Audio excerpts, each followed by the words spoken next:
Bos nak beli SUV yang ada 7 seater, nak tahun baru-baru, nak bajet dalam 40 lebih saja, nak boleh buat full loan, nak owner lama ada jaga, nak penting kereta ambil tak payah bikin, pakai saja.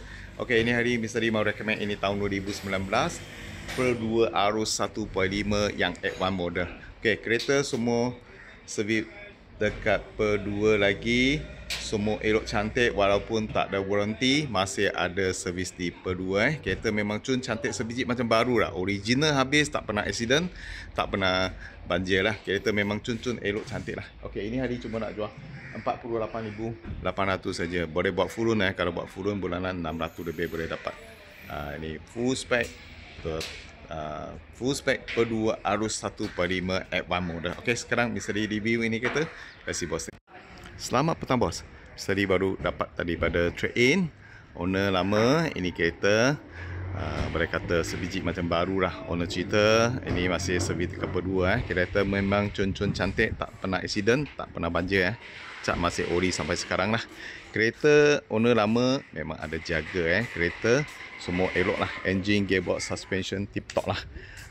Ambil balik tak payah bikin lah. Ini SUV yang ada 7 seater tahun 2019.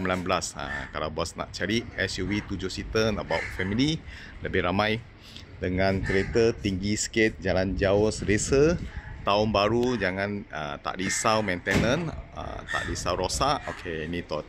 Ini per 2 arus boleh kata sesuai Okey, harga ini hari cuma nak jual 48,800 saja. Boleh buat full loan Kalau buat full loan bulanan lebih kurang dalam 600 lebih saja boleh dapat arus tahun baru tahun 2019.